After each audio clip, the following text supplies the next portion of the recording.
की कार्रवाई भी की जा रही है सर, क्योंकि बार बार जो है सोशल मीडिया पर अगर रवि आजाद कह रहा है कि पुलिस और जो है जेपी दलाल उसको फंसाने का लगातार प्रयास कर रहे हैं, तो इस मामले में किस तरह से आगे इंटरव्यू किया जा रहा है? देखिए, ये बहल थाने में जब मुकदमा दर्ज हुआ था तो ये घटना 8 तारीख से स्टार्ट हुई थी, तो 12 तारीख को एफआईआर उसमें रजिस्टर हुई। उससे पहले इसमें एक और चैप्टर था कि पहले जब ये इस गाड़ी की दूसरी गाड़ी के साथ झगड़े की एक एफआईआर दर्ज की गई थी, लेकिन उसमें बाद में कुछ और मोड़ आया। इवेंचुअली जो विक्टिम है उन्होंने आके अपनी एफआईआर दर्ज कराई। उन्होंने एफआईआर में काफी गंभीर आरोप जो किसान नेता उसके खिलाफ लगाए थे।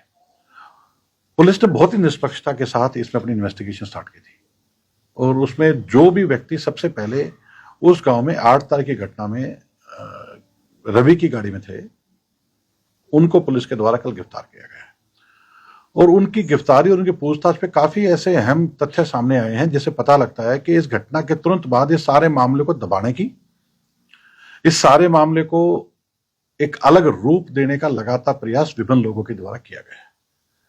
मामला एक नाबालिग बच्ची के साथ जबरदस्ती का था। मामला एक दलित बच्ची के साथ गलत कार्य का था, जिसको लोगों ने अपने अपनी नजर से देखना स्टार्ट कर दिया। उन लोगों के क्या विचार हैं क्या नहीं, इस बात में मेरा बहुत ज्यादा कमेंट करना नहीं बनता, लेकिन मेरा एक बात क्लियर कट है कि कोई भी किसी नाबालिग बच्ची के साथ, किसी दलित बच्ची के साथ कुछ गलत करेगा तो उसको भुगतना पड़ेगा। तो अभी इसमें 3 आदमी इसमें गिरफ्तार हुए हैं। उनकी पूछताछ में काफी ऐसे अहम तथ्य सामने आए हैं कि सबूत के साथ छेड़छाड़, सारी कहानी को डिफरेंट मोड़ देना, विक्टिम और उसके परिवार के ऊपर पंचायत का माहौल बना के दबाव डालना कि वो पीछे हट जाएं, ये काफी ऐसी चीजें आई हैं। तो और भी इसमें जो साक्ष्य इकट्ठे होंगे, एक एसआईटी इसमें बनाई गई है जो कि डीएसपी सिवानी श्री आर्यन चौधरी और उनके साथ एक लेडी इंस्पेक्टर और एसएचओ बहल, इनकी अध्यक्षता में की जा रही है। वो अपनी इन्वेस्टिगेशन कर रहे हैं, जैसे तथ्य आएंगे वो कार्रवाई करेंगे। रवि आजाद है, उसकी क्या भूमिका है? इन्वेस्टिगेशन चल रही है। मैं जब तक एसआईटी अपनी रिपोर्ट सबमिट नहीं करती, मैं उस विषय में बहुत ज्यादा नहीं कहूंगा, लेकिन कुछ एक चीजें बहुत ग्लेयरिंग सामने आई हैं कि सारे मामले को दबाने का, एक नया रूप देने का और अलग तरह से बात करने की तरफ मोड़ने पे बहुत लोगों का ध्यान रहा है, जिसमें रवि भी सम्मिलित है। और इस बात की तरफ के एक नाबालिग बच्ची को बहला फुसला के गलत उसके साथ कार्रवाई हुई है, उसकी तरफ मेरे ख्याल में लोगों का ज्यादा ध्यान होना चाहिए।